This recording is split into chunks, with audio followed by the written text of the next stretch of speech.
Hey guys, turkey season is in full swing right now, and if you are planning on getting after it, make sure to pick up some Meat Eater Phelps turkey calls to stuff into the old turkey vest or into your fanny pack right now. I carry a few different things. I like to use mouth calls, and I like to use pot calls. Mouth calls or diaphragms, I like them because it gives you hand-free calling, meaning when you're working a bird up close, you can have your gun on your knee, finger on the trigger, ready to roll, and still be making turkey sounds. I like pot calls because I just like pot calls. I enjoy calling with a pot call. Whatever direction you go, including a box call, which I don't personally use too much, but they're fun and great, and I started out with them. Yanni, on the other hand, one of my main turkey hunting buddies, he loves box calls. And what's funny is I'll now and then look to him and give him the look that means get out your box call and find us a turkey. So it's not that I don't like him. I just have Yanni use his. Then I don't have to carry it. Go to Phelps Game Calls. Get calls that are made in the USA and get calls that'll get them close. Find yours at phelpsgamecalls.com today. You're listening to the Sportsman's Nation Podcast Network, brought to you by Interstate Batteries. Interstate Batteries has been a proud supporter of the Sportsman's Nation since day one. So, if you need batteries for your truck, batteries for your trail cameras, TV remote controls, flashlights, you name it, Interstate Batteries has what you need. They have thousands of retail locations all over the United States.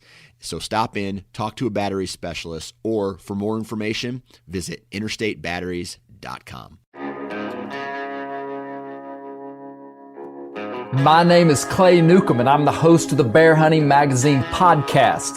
I'll also be your host into the world of hunting the icon of North American wilderness, the bear. We'll talk about tactics, gear, conservation, but we'll also bring you into some of the wildest country on the planet, chasing bear.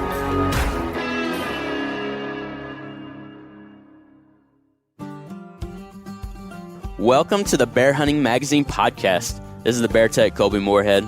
Before we get into today's podcast, we want to highlight a few of our friends. First of all, the Western Bear Foundation. These guys are doing great work. They really represent bear hunting in a good way.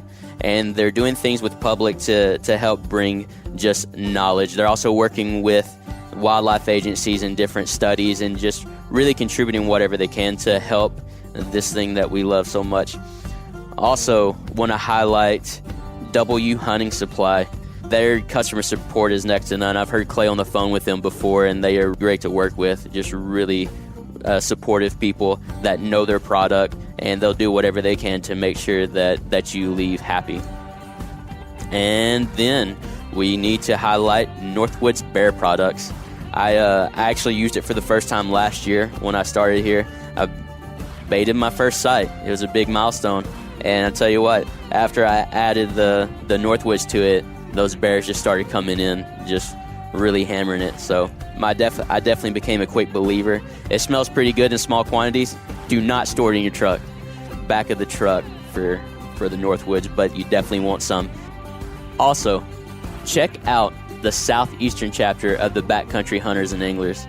I'm not really sure what to say about the BHA that hasn't already been said. They're doing great work to make sure that public lands stay public. You definitely want to check them out after this podcast. James is a great guy, and I feel like he really represents the BHA well. On this podcast, Clay is joined by his father, Gary, and his son, Bear, alongside James Brandenburg from the Backcountry Hunters and Anglers, the Southeast chapter, and his son, Zach. This is a youth turkey hunt they did this last weekend in the mountains of Arkansas. They talk about some of the history of turkey hunting in Arkansas with what it was like whenever Clay's dad started hunting turkeys. And they move into how it is today, and they recount their hunt and just have a really good conversation. I think you're going to enjoy it. Bear Tech out. Well, if you think you hear the pitter-patter of rain on an awning and the crackle of a pine kindling fire, it's because you do. We are in the national forest here in Arkansas, and we're at our youth turkey camp. So it's today's April the 11th. It's the first day of youth turkey season in Arkansas, and it's been raining. James, how long has it been raining? About 4 hours, I think. 4 or 5 hours now. It's been raining since 3 o'clock. I think about 3 o'clock. And that's almost exactly when they said that it was going to rain. The only weather forecast that's accurate is the one that says it's going to rain when you want to hunt. Yeah, exactly. Exactly. Well, hey, let me introduce here who's around our fire. So let me describe what we've got. We've got one of these like camping awnings, and we learned today that this is how big is this awning, Dad? 20 foot by 10? 10 by 20. 10 by 20, kind of one of these little just outdoor awnings. Pop-up canopy. And we learned that they will blow away in a storm if you don't tie it off. So we've got this thing tied off to the truck, to the camper. We've got rocks hanging from it. And we've got a fire built inside of it. So we wanted to see if the fire would burn a hole through the roof or if it wouldn't. And turns out it doesn't when the wind's blowing.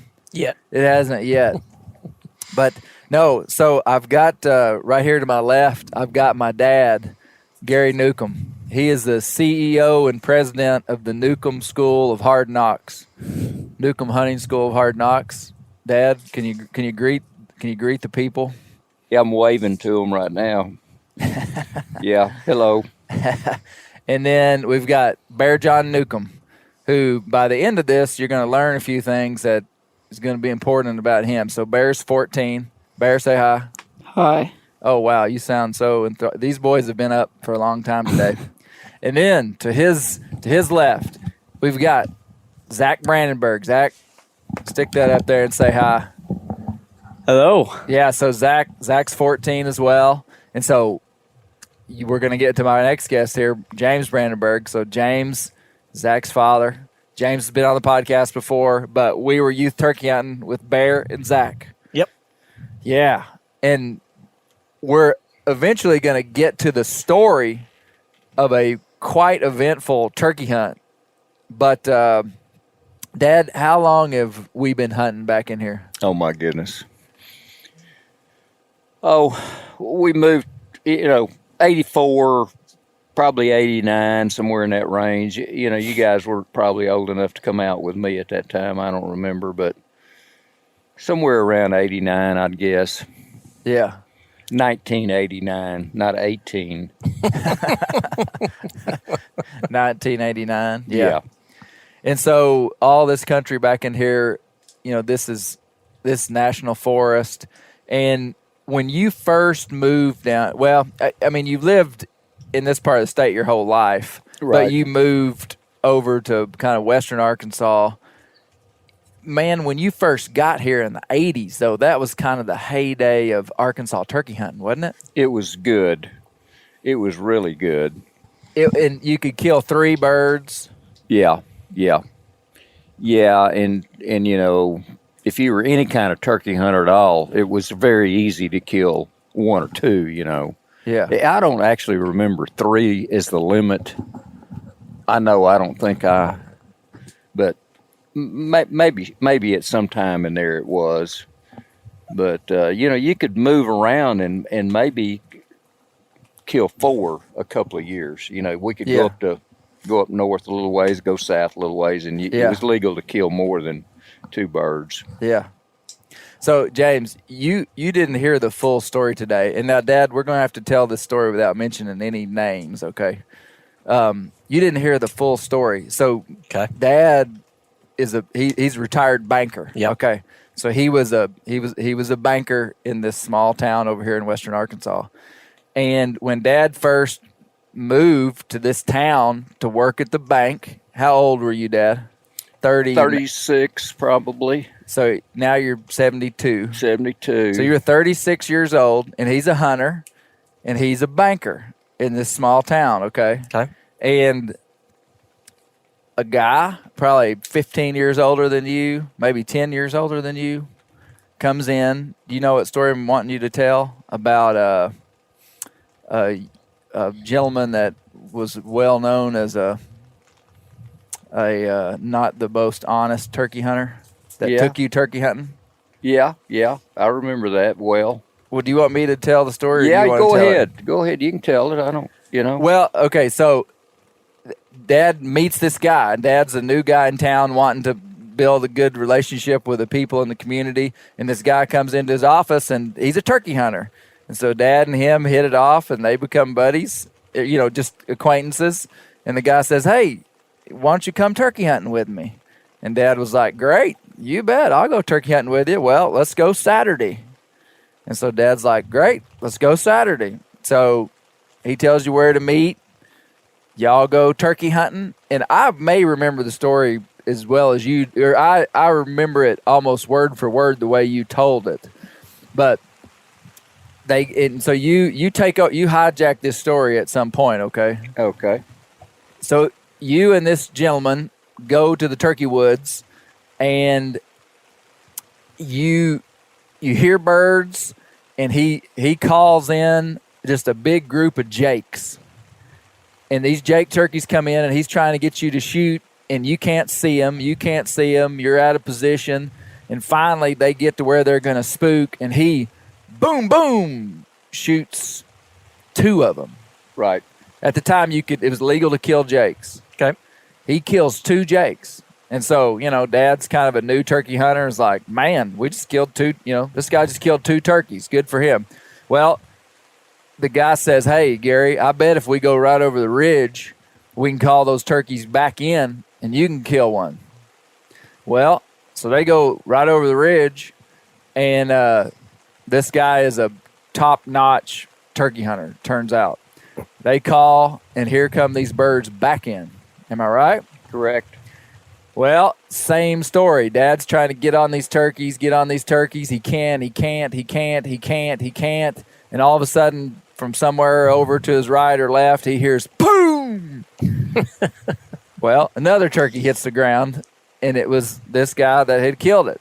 This guy's killed 3 turkeys. You have 3. I know for a fact you could have 3. That year. You could 3 turkeys. You kill 3 turkeys. So, Dad's just saying, well, this guy's just finished up his season. Mm-hmm. Turns out he may have just been starting his season. But so they haul 3 turkeys out of the woods, and Dad doesn't think much of it other than just it was a great hunt, and this guy's a really good turkey hunter. Well, he puts the turkeys in the back of the truck, and they go down to the local gas station, and both Dad and this guy walk in the gas station. Well, Dad had noticed that this guy didn't put his tags on the turkey, but you didn't think much about it, just like, well, he'll probably do it here in a little bit. Well, Dad and this guy walk in to the gas station, and all of a sudden, the door to the gas station swings open, and it's the game warden. Do you remember who the game warden was at that time? Yeah, I do. The game warden walks into the gas station, who will remain unnamed. And Dad notices that the guy he's hunting with kind of slips out the door he'd just come in. It kind of slips out to the parking lot. And it just so happened he put his tags on those turkeys once the game warden showed up. And then he walks back in, and the game warden says, hey, how'd y'all do this morning? And the guy goes, man, we had a great morning. Killed 3 gobblers. And game warden comes out, looks at the turkeys. They've all got their tags on them. Am I right? No. Well, can you tell it? I can. Tell it. Well, a buddy of mine called me the night before and said, the game wardens are thick out that way, and make sure whatever you do is legal. And of course, I am legal. I mean, but this other guy, I don't know, That's right. But me, not a big deal. I said, I don't care. I don't, if I do something illegal, I don't know about it. And I said, I'm not going to worry about it. And he said, okay, now I'm warning you, this guy you're going with, I don't know what, but they're looking tomorrow. And so when we pull up at that station, I'm telling this guy all the way, aren't you going to tag those birds? Nah, not yet. And I go, you sure you don't want to tag those birds? So we pull up to the station, And we go inside, and of course he's kind of tickled. He's got his realtor and his banker with him, and he's just introducing everybody to everybody. And all of a sudden, the game warden, which was a mistake, pulled up right at the front door where you could see him. Okay. Well, this guy goes straight over to where you sign in and acted like he just walked in and he was signing these turkeys in. So you had the check sheet. Oh, okay. Okay. No tags on the birds, but he was signing the check sheet. So when the guy walks in, my buddy goes, "Hey, man, what's going on? Here, meet Gary Newcomb. Hey, here's my other buddy over here. Look at these guys I'm running with. I'm a pretty cool guy." Well, he goes out. I can't remember if he went and looked at the birds or not, but the birds didn't have tags on them. But he looked at the check sheet, and he got in his truck and drove off. And they wanted somebody out there real bad. and they missed a golden opportunity. If he had just parked his truck 2 down, and if he'd have looked at the birds in the back of his truck, because he knew to look there. Yeah. And go, I got this guy dead to rights. Well, in what later became known as you've now lived in that community for 40 years, is that guy was kind of a world-class turkey poacher. That's whole right, life. And a world-class guy too. I mean, he was able to do that and still remain respectful in a certain degree among people in the county because he was a good guy. Yeah. But he could just kill turkeys like you've never seen. Can I tell how many he killed? I better not. Anyway, he killed a few birds that year. Yeah. And it was amazing to me to see all that come down and how the game warden he had his chance, he missed it. He but missed what it. was so funny to us was, years later, is that this new banker is going out with this known outlaw and didn't know it. Mm-hmm. So that's the funny part of the story. And so my buddy, I didn't say it quite that clear, but my buddy said, "Do not go with this guy." And I said, "You know what? I don't really care. I'm not going to do anything illegal." And I've never hunted with a really good turkey hunter. And I've been hunting for several years, and I've never had somebody of this quality show me how to turkey hunt. And I said, I'm going with him, and I'm not going to worry one bit because I'm not going to do anything illegal. And so anyway, it's been a kind of a community joke among hunters all these years. I've kind of enjoyed it, Yeah. But well, and that gentleman has since passed away. Yeah, and he's an awesome guy. I mean, he's done so much good for so many people, but he was absolute, He was poacher. an outlaw. He was a poacher. Yeah. So well, what a great way to start the podcast to talk about an incredible turkey hunt that we had today. It was a lot of fun. That was fully within the bounds of the law and within the bounds of lots of great and wonderful things. Yep. So did I, no, Dad, you keep yours on. Zach, why don't you give that headset back to Bear here?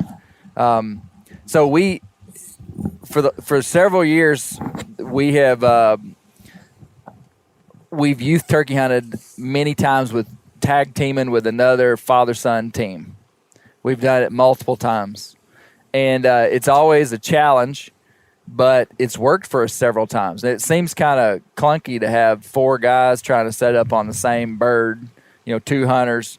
But we've done it before, and it's really worked well. And so James, I invited James and Zach to come down here with us.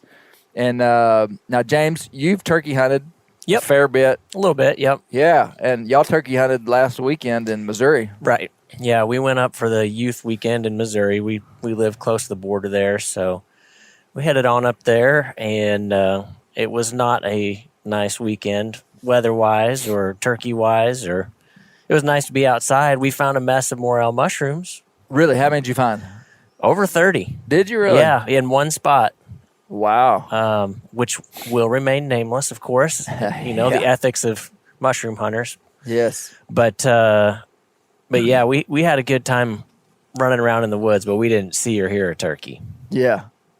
Well, so Dad's been scouting down here for the last week, so you kind of knew what the turkey situation was like down here. For starters, the Arkansas turkey numbers are down as much as 60% in a lot of places. Our brood numbers are way down, and there's a lot of almost mysterious stuff happening that is hard to even. It's a lot of it's habitat related, it's predator related. A lot of stuff. There's a lot of good podcasts out right now with that biologist from Georgia that was on the Meat Eater podcast. He was also on the Land and Legacy podcast, and he talked about all the stuff that's going on with our turkeys, but that's affecting us. 20 years ago, we would have come in here and had a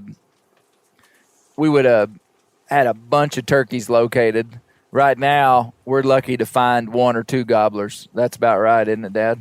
Yeah. What would it have been like in the good years back in here? Oh, I mean, average or below average hunter like myself can come in and kill 2 or 3 birds a year and even bow hunt them, and get shots. Yeah. Without a blind. I mean, it was just nothing to kill 1 or 2 birds and then switch to your bow if 3 was legal. I don't actually remember that 3 being legal, but obviously it was. But, I'd kill 1 with a gun, then go with a bow. And, every Saturday is about the only time I hunted it. And, I'd work birds every Saturday. It was no big deal. Yeah. And several birds, a lot of times. Yeah. So you had a couple of spots picked out around here where you had you'd heard one bird gobble, you'd seen some tracks and some other places and a little bit of sign and maybe seen a bird or 2 cross the road.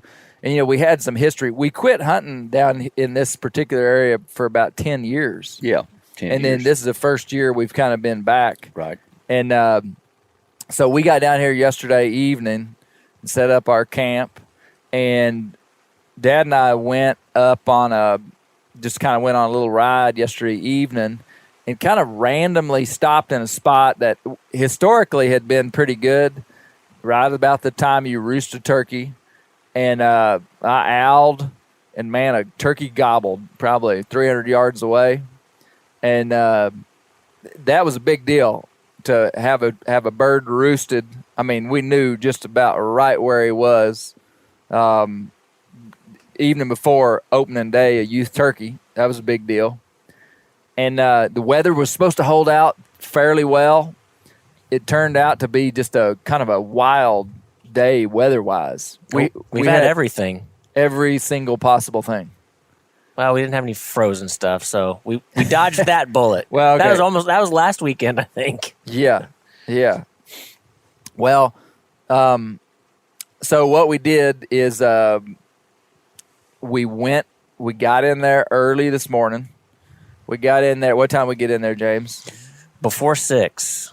Definitely before 6. Yeah. 5:45 probably. We left camp around 5:15, and it was probably a 10, 15-minute drive to get where we were going. And we were walking well before daylight, and what we were going to try to do was just get as close to this bird as we could before he even gobbled, just so we'd know, we could move in position on him. And so we did that, and the wind was blowing just a little bit. How much was the wind blowing? Much, Bear, when we started? A little bit. Hey, bro, you're going to have to unzip your hood. Bear looks like a mummy over there. He's pretty cold. You're going to have to unzip that so we can hear you talk. There we go. Like that? Yeah. He's conserving energy, clearly. Yeah. So wind was blowing fairly, it was variant, but probably up to 10, 12 miles an hour at times. Yep. I'd say that's about right.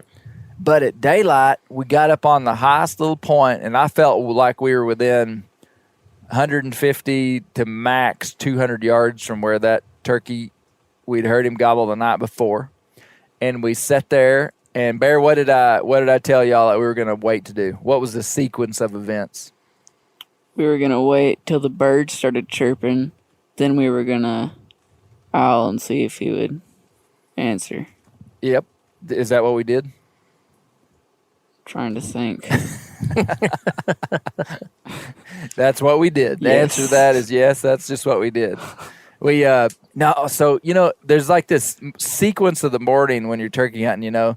You start to see the sky kind of light up in the east, and then you start to hear the Tweety birds, and then you might start to hear the whippoorwills, and then you start to hear the crows. And usually about the time you hear the crows is about when you typically are going to hear a turkey gobble.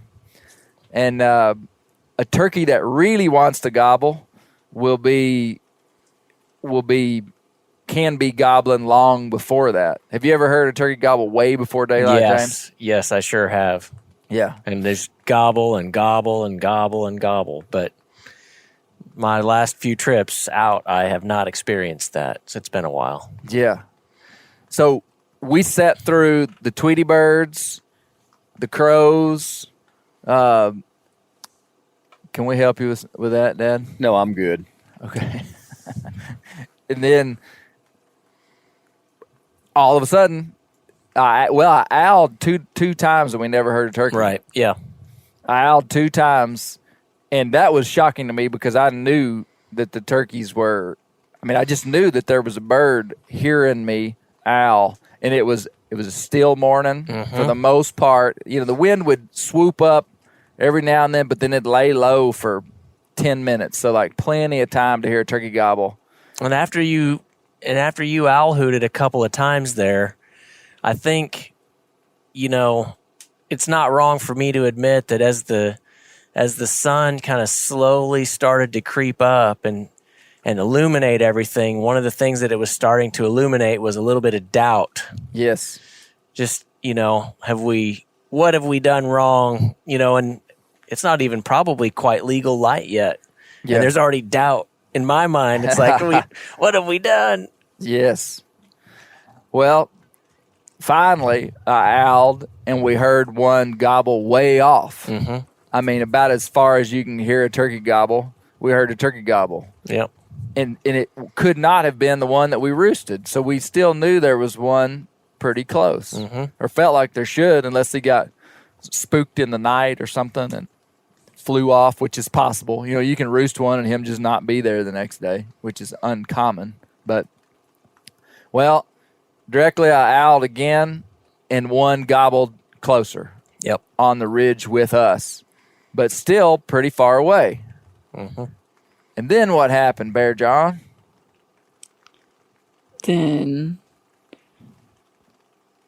we kind of got within like 200 yards of it, and where we thought it was, and then we kind of got down on these trees, and because Zach is left-handed, he took the tree on the left. He took the tree on the right. Yeah. And then because I'm right-handed, I took the tree on the left, and we kind of sat there. So we were within about 7 to 8 feet of each other. And for the most part, even with each other based upon where we felt like a turkey was going to come from. And, we wanted to keep safety in mind. We didn't want to get everybody too far apart. We'd had a safety briefing beforehand, make sure everybody was clear on who's going to shoot when and which direction and all of that. So we were well prepared. Yeah. And our philosophy is that if it came in, our philosophy was that no one was going to pass a shot waiting for someone else to shoot. Right. But if we're sitting pretty much side by side, whoever's on the right is taking the bird if he's more to their side, and if it's on the left, whoever's taking the bird is more to their side. But I talked to these boys, and neither one of them had killed a turkey before, of how these public land gobblers, you better take advantage of the situation. Which was a little bit of a good thing to keep in mind. Yeah. Remember this, podcast listeners. Yeah. About the time that you start thinking that everything's okay and you've got time with a turkey is usually about the time you lose him. So you better capitalize on the first shot you get. Also, these woods were much more open than what I was used to hunting and what you're used to hunting too. Absolutely. Yeah, that was the thing that just blew me away is how open it was. So, I mean, we could see 100 yards in a lot of places. Easily 100 yards. Yeah. So we really didn't know that 100% because I hadn't been in these woods in a long time. We just roosted this bird, and I could see what it looked like right there where I was at, but I really didn't know what it looked like down there on the ridge. And so when we got in there, it's super open. And so I knew that this bird is going to have to be coming to us through a lot of open country, which can be difficult. And so we set up on this bird, 200 yards, called it. I believe it answered me twice off the roost. And then that's when I saw a bird about 80, 90 yards away kind of skirting around us. And I said, I see a bird. And then you guys saw a bird that I didn't see that just came right up in our lap. And we're still undecided if it was a jake or a hen. But, I mean, it was 20 yards from us. Right. I mean, Zach's got pretty good eyes, and he spotted it first. Better let Zach have the headset. Go ahead, James. So right after you had seen the one cross the road, and I couldn't quite hear what you were saying, so we were playing telephone a little bit. Yeah. So Zach relayed to me, and so I was sitting real still. And then Zach goes, oh, there, I see it. There it is. And this other one, evidently, was real close. I mean, 20 yards probably. And we couldn't ever make it for legal turkey. Yeah. Right, Zach? What did you see when you were looking at it? From the neck up, it looked like a gobbler, but there was no beard that you could see just looking at him. And it was still kind of little dusky. Yeah. So we didn't have real good light yet. The sun clearly was not quite up above the horizon yet. We didn't have any light on the trees or anything. Yeah. I mean, we were legal, but it wasn't, it was that very first half hour time, where you're really right when you're hoping to kill one. Yeah. You're trying to pull as many details out. And I mean, everything else was perfect. I mean, it gave us everything you'd wanted, except it didn't prove that it was a male turkey. When I first saw it, I thought that's a jake. I felt like it was tall and I felt like it was dark, but I just didn't see a beard. But sometimes a jake beard can be so small, it just looks like a little feather sticking out or something. It can be very short. Yep. And it was, it wasn't light enough to tell.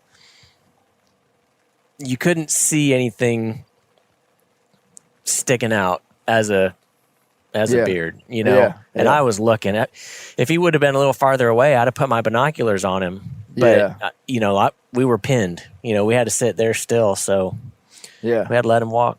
Yeah. Which was a good thing. And so we sat there for probably 30 minutes trying to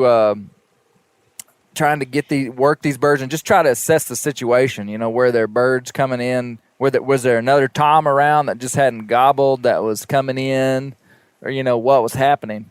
And so finally, after 45 minutes, I said, hey, let's just leave these birds. They're not going very far, and let's just keep walking down this ridge and calling. Well, this was about let's just say 3/4 of a mile long big finger that just had this beautiful flat top and was just great walking, easy walking. That's some of the easiest walking hunting that I've ever done. Yeah. We were just walking down kind of an old trail. Yep. And we walk, and one of my favorite ways to turkey hunt is just, kind of run and gun, which is just walk and cut about every 200 yards. Just a loud, aggressive cut.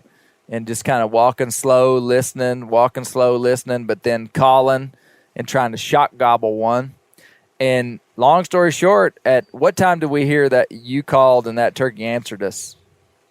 Around 9 o'clock. Gosh, I think it was around 8:30 or 9. Yeah. I mean, we went. It was fairly early. We had taken our time to get there, but it was still pretty early in the morning. Yeah. You know, I think it was by 9 o'clock that we were down there. And James called on his slate, and one just answered just right. Cut me off. Yeah. I mean, that's exactly what you wanted, you know? Yes. He cut me right off. And so. he was, I'd say he was within 100 yards. Easily. Yeah. He was close. And all four of us just dropped to the ground, found the nearest tree. The boys got their guns up. And I was just expecting a bird to be killed in the next minute and a half, 2 minutes. Yep. I mean, that's what I thought was about to happen. Yeah, I sat down. I mean, that time I sat down so quickly that I was in the least comfortable position I could possibly be in. That, you know, number one, the sense of urgency to get down there and get situated quickly, and number two, I didn't think I was going to be there very long. Yeah. And after about, I don't know, 2 minutes or so, I pretty quickly regretted that that setup. Everything fell asleep. Zach, what did you think? So you hadn't. This was your first morning to really work some birds. Was that pretty exciting hearing that turkey? Yeah, we worked them before, but they've never come. They've never been actually close to us. We've never seen a turkey while we've been hunting. Yeah. I mean, that turkey was close. It almost made my ears ring. Yeah. Yeah. So that was pretty exciting, pulling down, thinking he's about to pop over the ridge. Oh, yeah. I thought we had that one for sure. But he never showed. Nope. So it was just a classic shock gobble with a bird that probably had hens that didn't want to work. And I wasn't going to call to him again. I was just going to let him come in. But after probably 5 or 6 minutes, time is just, I don't even know. It may have been longer than that. It may have been shorter than that. But finally I called again. Nothing. And so I'm like, okay, well, I'm not going to call. I've called twice. He knows we're here. And we sat there. We sat there. We sat there. We sat there. We probably sat there over 30 minutes. Do you think? It probably not quite 30 minutes, I'd say, judging about how where I looked and kind of checked where we were. It was probably about 15 or 20 minutes we sat there and waited, though. Yeah, yeah. We sat there until the bird never gobbled. We never heard him gobble on his own. You called on your slate that he originally answered nothing. And what do we say? We said, well, we'll come back to this bird mid-morning. Yep. When he doesn't have hens. He's not ready to die. And so we pretty much hunted back the way we came. Mm-hmm. And about 9:30, we decided just to take a rest. And so we kind of just sat down. The boys took a nap. We kind of just chilled out, listening for a turkey. But the idea was to go back right into that area mid-morning, between 10 and noon. That was kind of what I was thinking. And hopefully get that bird to gobble again. But little did we know how it would all pan out. Would be pretty cool. Right. So we, at 10 o'clock, it was after I got a text from my buddy whose son killed a turkey. At 10 o'clock, we said, okay, it's time to go back in there. Yep. So we're probably a half a mile from there where we were kind of. Yeah, I'd say it's half a mile back and forth. Yeah. Yeah. So we're a half mile away. At 10 o'clock, we start walking back into this area where we heard the turkey gobble. And I called one time, hey, Bear. Bear is asleep. Wow, that's amazing. The smoke is in my eyes. This is like a real, legit campsite podcast with boys who've been turkey hunting hard all day and are tired.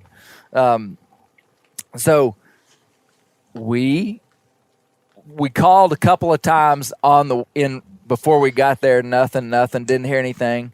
And then Bear and Zach are in front of me and James, and we kind of come over a little rise and look down through kind of a little saddle, little low spot.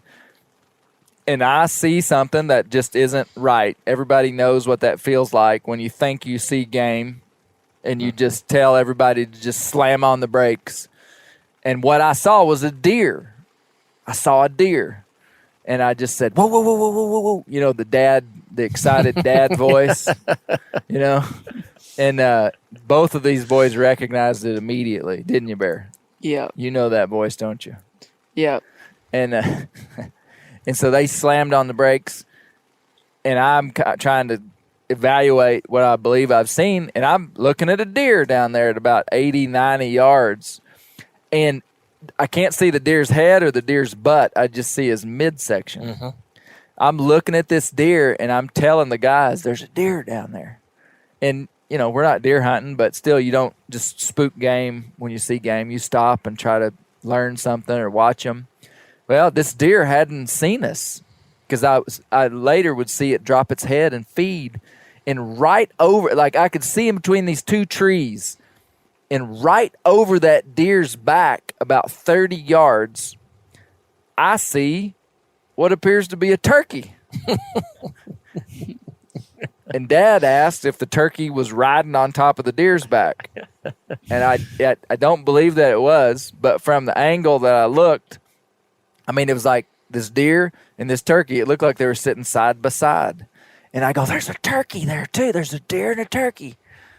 And you're holding your left arm. You're holding your left arm out, and everybody. It's like we're playing freeze tag, and everybody's frozen. Yeah, not a person's twitching a muscle. Yes. I had my arm out to tell the boys to stop, and I just never put my arm down because when I saw that turkey, I'm pretty sure he saw us or he saw something, and I just knew he was about to spook. Right. I knew this whole thing was about to blow up, and a turkey was about to fly off, and a deer was about to flag and run, and everybody froze so quick. It took about a minute to realize neither of these animals were aware of us, but that I could see that turkey's. At that time, his head was just white. Just this white looking head down there, and I saw it twitching, moving around, and then I saw it. Pow! I saw it lean out and gobble, and I said, "Did y'all hear that?" And everybody heard, now, James, did you hear it gobble? The first time I think it did, yeah. Well, the thing gobbles, and so I just say, guys, everybody to the ground as slow as possible. And so these boys did awesome. Just like statue still, they just moved to the ground low, low, low, low. And once you got about kneeling distance from the ground, the turkey couldn't see just the way the land laid. And so everybody dropped to their stomachs, basically. And we're trying to figure out what to do. Do we try to call this bird in? But if we move around much, he's going to see us. These things can see so good. And so we kind of just sat there and just watched and watched and watched. And finally I said, let's just let that bird walk off. And then we'll go down there and call him in. That was the idea. And so I don't know how long we sat there and watched this turkey, but we did. And finally, he just turned and just started walking away from this deer. And the deer just kind of passed through the saddle and went down off the ridge. And this turkey just kind of walks away. And we hear him gobble as he's leaving. Pow! It's 10:30 by now, and he's clearly alone. And I did not see a big beard, but I felt like by his gobble, and I saw him strut one time, I felt like it was a long beard, but I couldn't see a beard. And he gobbled, and then apparently he kept walking because the next time he gobbled, he was pretty far away. Yep. And I just said, okay, guys, here's what we're going to do. What do we do, James? Well, so we all got up, quickly moved in that direction, but kept down. So we were kind of hunched down. We moved up probably, 50 yards, maybe? Yeah. I don't even know if we went quite that far, but we moved up on him. Found a good spot where we had a little bit of cover between us and him. One of the few spots probably in the woods where there was a little bit of stuff down there to break up our outline. And kind of resumed the positions that we had been assuming all morning, Zach on the right and Bear on the left, and got all set up and got comfortable that time. Got comfortable. Got ready. And we put out a decoy, which I don't think did us any good. But I had a cheap little decoy that I just set on a kind of a brush pile out there, just thinking maybe he would see it, key in on it. And once we got ready, I said, here we go. And I called. Yep. He just answered right away. Yep. And that's always a good sign. And so, everybody knew what happened. Everybody was ready. And I gave him 2 or 3 minutes. And I really wanted to know, did he cut any of the distance? And so I soft, 3-4 note yelp. Yep. And he was He was coming. He was closer. Yeah. And that's when I told Bear, I was like, okay, get ready, man. He's coming. I think we heard him gobble 3 more times, maybe just 2 more times. And I think I may have called 1 more time. I think I called to him 3 times. Yep.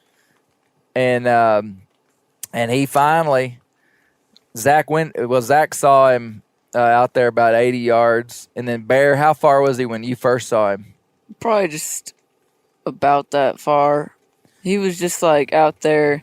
He was out of range, but I could see him in between these 2 trees, and I kept on seeing little glimpses of his head go by, his bright red head. Yep. Yeah. So, man, that is so, to me, that's the best part of calling in a turkey is that first moment when you see that red head coming. Yeah. And now, Barry, you'd never killed a turkey, and the way he was coming, he was veering to Bear's side. That's just kind of the way he was coming. We set up quick, and we actually, there was a pond right out in front of us, which probably hurt. We kind of garholed Zach, I think, Yeah. but that was what we had, Yeah. and he could have just as easily gone off the other way and come right down the road, and you guys would have, you'd have had to shoot over Zach's head. So it's just the way it worked out. Yeah, Zach saw him out there pretty early on and watched him, and I couldn't hear you really at all. But Zach and I were whispering back and forth, and we kind of had it all planned out. Zach's like, okay, well, if he goes on this side over here, well, that'll be bears. And I was looking at it, I was like, yeah, that's probably what's going to happen. And Zach's like, okay, well, yeah. Yep. Okay, yep, there he goes. He's going that way. I said, all right, well, keep your safety on. Be ready to go. Yeah. And so we just sat there, and and he could see him way better than I could. Like I just had way more stuff in the way, so I'd catch a glimpse of him every little bit. But then when he got probably 70 yards, that's about the time that I could kind of see him and looking around and kind of bobbing his head up and down, like they come in, and was kind of sliding off to my left. So we just watched him work that direction. Yeah. Well, I quickly realized that with this open a terrain that it was going to be hard to get him just right in our lap. Mm-hmm. And I also felt that by the time it took him to cover the distance that he did. Because he didn't just come running in. Right. He was taking his time. He was a little wary. I don't think did you ever see him strut, Zach? No, he said no. Yeah. So he was coming in, but he wasn't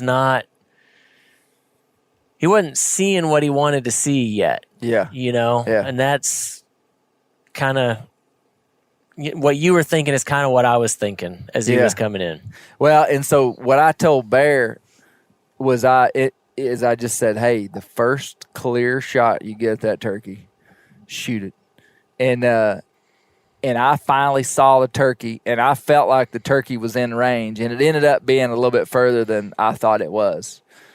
But I told him to shoot. I said, it was clear that he was gonna skirt to our left, and I saw there was a long beard, saw its red head, and I thought the turkey was probably 45 yards, and we've got a good 12 gauge, 3-inch, good choke, and when Bear saw him, boom! And what happened, Bear? Well, he kind of came out from between these 2 trees, and I couldn't see his whole body. I could just see his front half of his head, and I just put it right at the base of his wattles and shot him. And then the gun kind of kicked up so I couldn't see him, and then I brought it back down, ready to shoot again. But I saw his wings flapping, and you said he's down, and it was a done deal. He rolled. It rolled, man. And, man, we had him, and it was a nice 2-year-old bird, 9 3/4-inch beard. We didn't get to weigh him, but it was a heavy bird for a 2-year-old bird. Mm-hmm. And, man, we were pumped. I felt like we stole that turkey because later today the weather turned terrible. You know, I mean, it's been raining all afternoon. We were going to try to get Zach back out this afternoon hunting, and, I mean, it's just been storming all evening. There's stuff blowing around right now. And so we had, you know, between this being a spot that we really hadn't intended to hunt, we kind of just lucked into roosting a bird there, to go in like we did, and for it to just work out just like you wanted to. You know, to kill a bird at 10:30 when he's by himself is kind of what you want to do. I mean, like, that was just like textbook turkey hunt. Mm-hmm. Set up on the roost, work birds. They don't come in. Shot gobble one that's probably got hens, and then come back mid-morning, 10:30, lone turkey, and kill it is just like textbook. So I told these boys that they really probably learned a lot and could learn from that hunt just as a kind of a textbook turkey hunt. Yeah, they got a good education this morning. That's what you want in a youth hunt. Yes. You know, you want them to get out. We saw, you know, while we were walking, we saw many different kinds of tracks that we could kind of stop and identify, you know, what the animals were that were in the area. We had different kinds of reactions to the calling, so we could kind of hear maybe what we interpret as kind of half-hearted Jake gobbles and then mature gobblers talking to us. Yeah. We heard a little bit of, you know, that first one passed by us. Don't know if there was another hen back behind us, but, you know, we heard some little soft yelps as they were moving through. So, you know, in terms of all the different things that you can go through in a turkey hunt, you know, aside from that, if the one that he shot had gotten away from us and we'd had to kind of try to get around him, that'd have been the only thing that we could have added to it, I think, today. But I'm so thankful for the whole entirety of the experience, you know. Yeah. Yep. It was a great morning of turkey hunting on public land down here. Really was. Really was. Man, I told Bear there is very few things that I feel as accomplished from doing as killing a turkey on a beautiful spring day. I mean, it's fun. It's a irreplaceable feeling, and just coming out of the woods with a big gobbler swinging on your back is fun. Oh yeah, and it being Bear's first. Bear, what do you think? You probably don't like this very much. You probably won't do it again. I definitely want to do it again.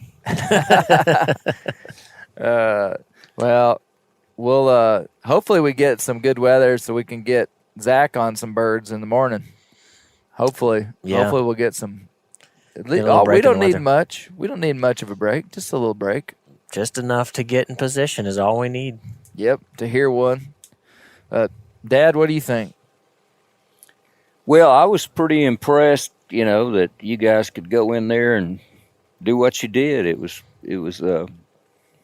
really a good turkey story, and I like the way you said it. It was a really good example of how those birds behave. You know, the gobblers were with the hens early. The hens go to nest probably, wouldn't you agree? Yeah.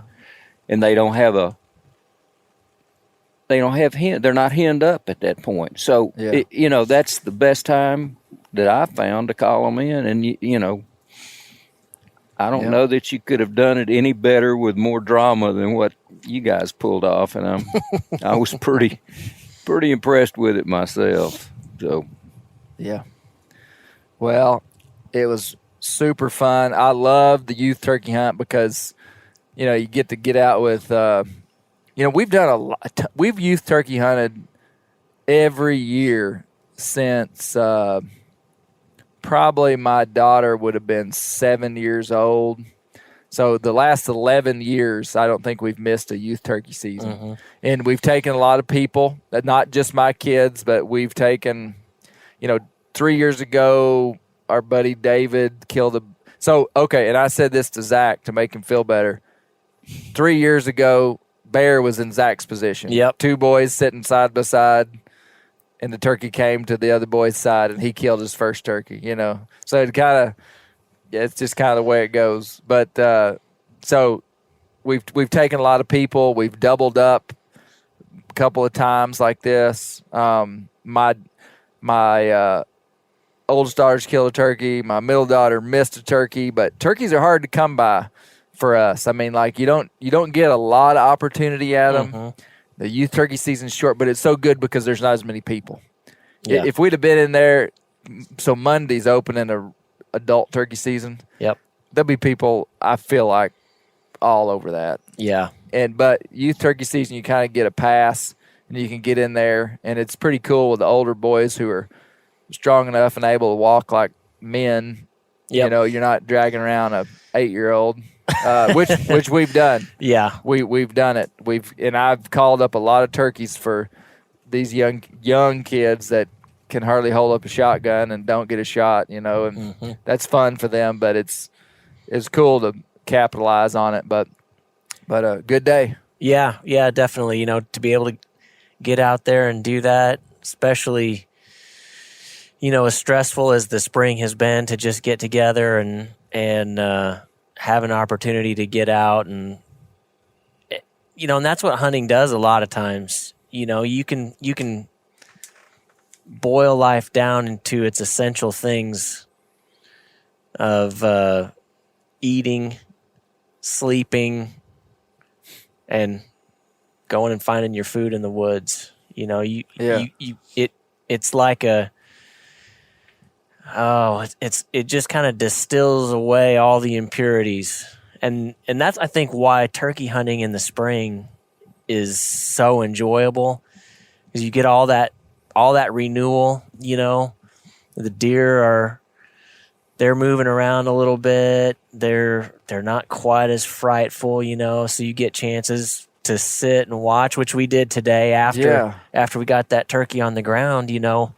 We had that little light colored deer come in and just kind of sit there and look at us like, what are those things and what are they doing? Yeah. And it just, it's good to be able to get out and do that, and so thankful for the opportunity. And we'll get Zach on a bird for sure. I mean, that may not be this weekend, or it might be, It'll happen. But there's one thing I know about Zach Brandenburg is that he'll be begging to go back out as soon as he can. Yeah, man. Well, there's something honorable about something not coming easy. I mean, Bear told me on the way walking out of the woods today, we split up. Y'all went on and hunted out a certain way, and we went back to the truck with a turkey. And Bear said he's hunted every year in Arkansas for the last 8 years. Wow. And that's true. That's persistence. He's 14. So how long have you hunted since you were? Since I was 6. That's the first year I took you turkey hunting. Yeah. When you were 6 years old. That's when it's legal for you to hunt in Arkansas. And so he's hunted every year and hadn't killed a turkey yet. So, but I also said that he has been third string quarterback because his older sisters, always got to go and be the number one person on the youth turkey hunt. And then his younger brother didn't even make the traveling squad. So Shepard hadn't even got to go. But Shepard will be up next year maybe. But what I'm trying to build Bear in, and I know you're trying to build Zach in too, and we're training these boys to where they can go do this on their own. Yeah. I mean, you learn so much by somebody calling in birds for you, like Dad learned back, and he learned to turkey hunt pretty much by himself, but he went with a few good guys at different times, and you learn so much when you go with good turkey hunters. Yeah.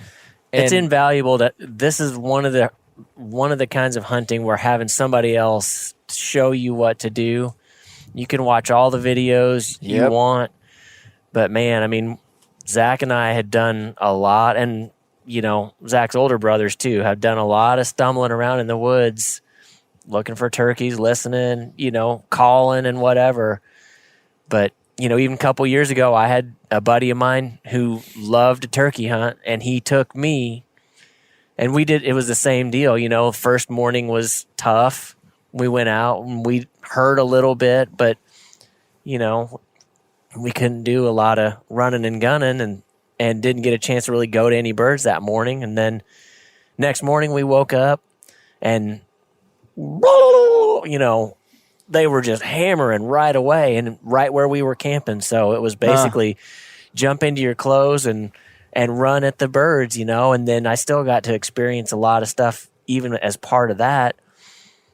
That's where I decided I could do this. I was just trying it out every year for several years until then. And so, being able to get out there and learn something from somebody else is a good way to get into this. So if you're a good turkey hunter, take somebody else out with you sometime and show them a few things. Yeah, for sure. Bear, what'd you learn today? Distill it down. Part of being a what's the word? An aware, intelligent, self-reflective person is to be able to do stuff and then be able to understand what you learned. What did you learn today? Zach, you're next. What are you thinking? Well, I feel like I haven't really, all the other years that I've been turkey hunting, it's, like you said, I've kind of been like third string, so it hasn't been as serious, so I wasn't really paying as much attention. But this time I was paying a lot more attention, and I kind of realized that there's a lot more strategy to the when you call, how you call, where you go, your position, then just comes across. Yes. And yeah. What have you been doing the last 8 years? No, that's excellent, Bear. That's good. Yep. Because I told Bear, I said, I want to turn him loose and just go. I want him to be able to hunt on his own. All right, Zach, what did you learn today? We got to switch the headset here. Oh, okay. I think I learned probably more today than I have. How long have I been turkey hunting with you, Dad?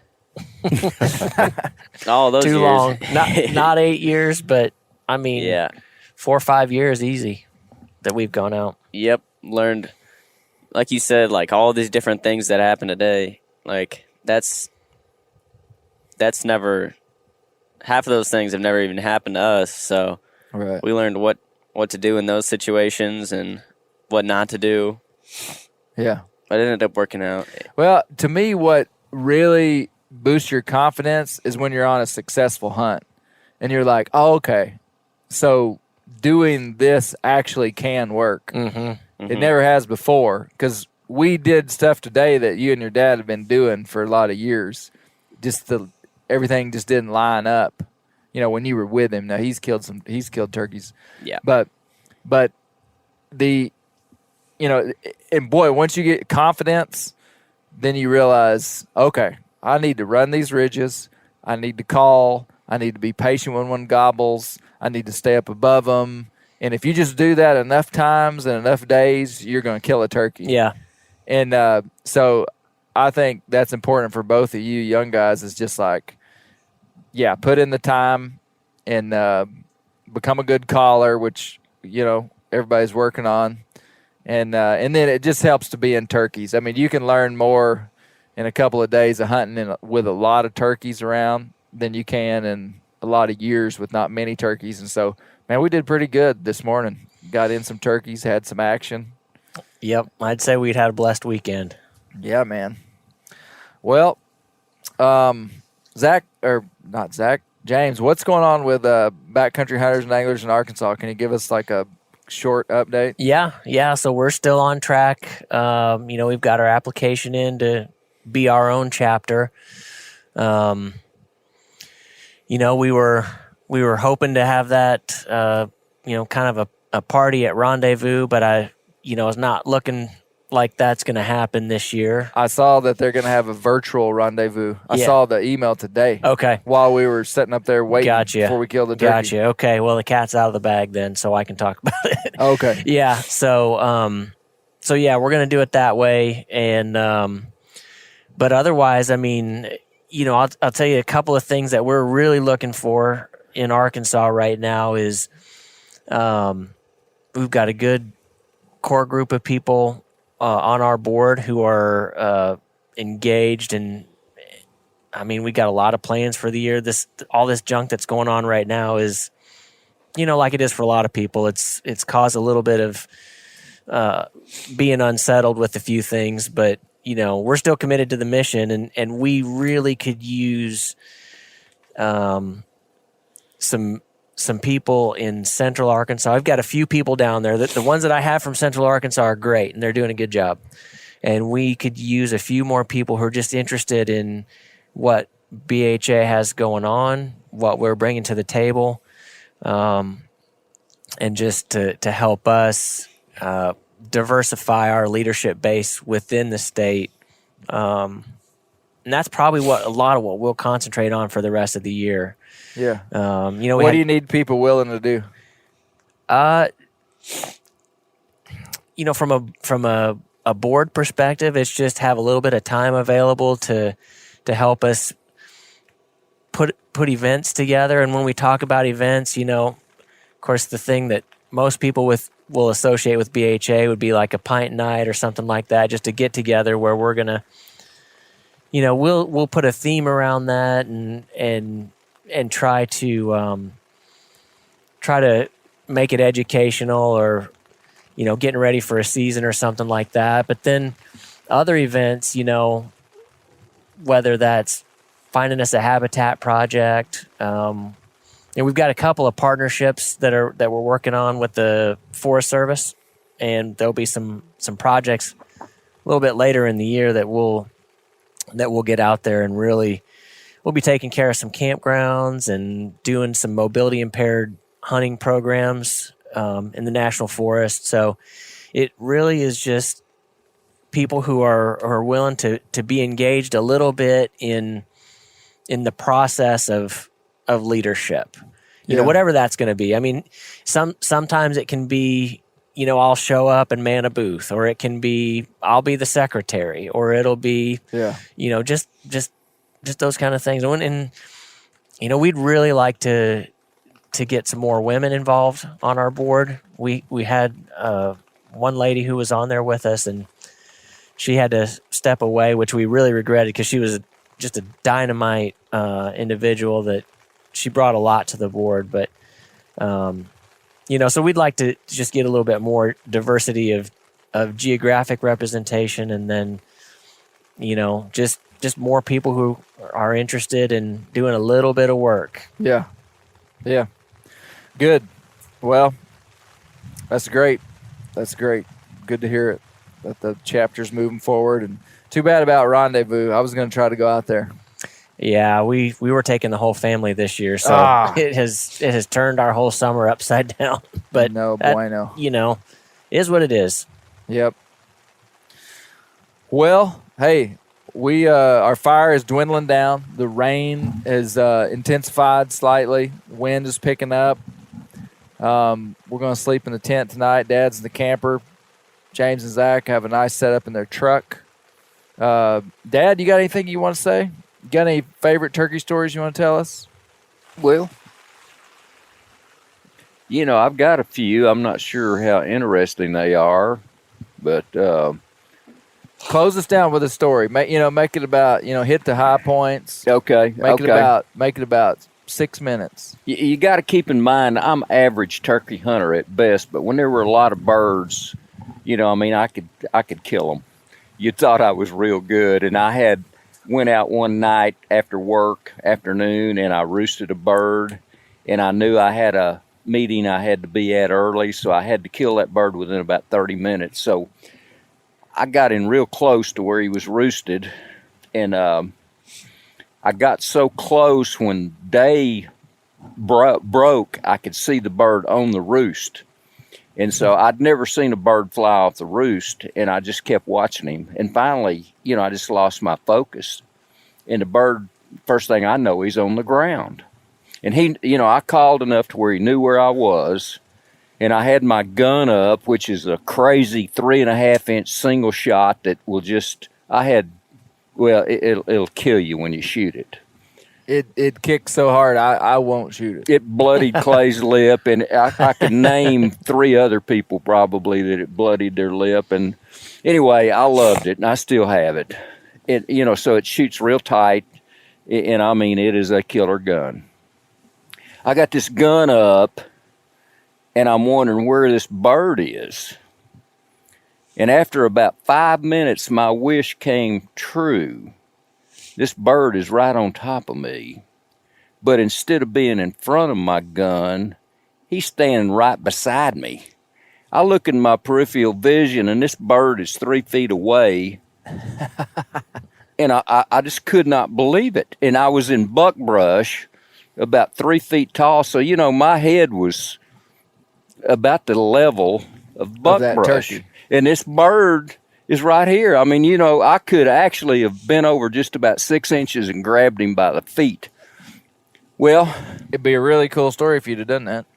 But I got this pop gun, I like to call it, pointed straight ahead. Well, this bird, he's like scripted. And I go, okay, now, bird, walk right in front of my pop gun. And sure enough, he did. I think I've said 6 feet, Right.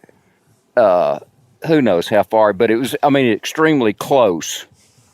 And I have a red dot scope on it, and I pulled the trigger and missed the stinking bird at 6 feet. And I'm like, see this bird fly off this ridge. I just couldn't believe it. And, but it was the problem was I closed one eye. And I got that worked out. And so anyway, there were so many birds, it wasn't a problem to kill another one. But that story is one of your all-time favorites. Yeah, really. To have a bird just walk up right next to you, I'm like going, what? So it was pretty fun. That's something. That's good. Well, guys, hey, keep the wild places wild, because that's where the turkeys live. Yep.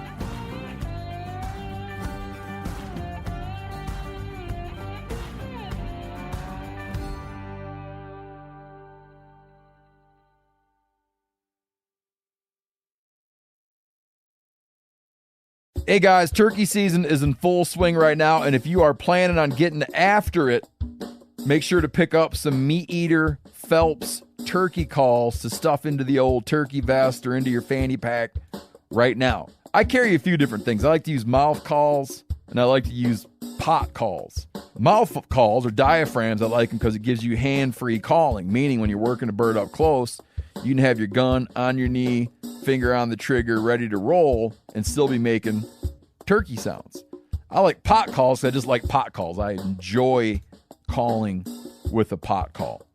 Whatever direction you go, including a box call, which I don't personally use too much, but they're fun and great, and I started out with them. Yanni, on the other hand, one of my main turkey hunting buddies, he loves box calls. And what's funny is I'll now and then look to him and give him the look that means get out your box call and find us a turkey. So it's not that I don't like them. I just have Yanni use his. Then I don't have to carry it. Go to Phelps Game Calls.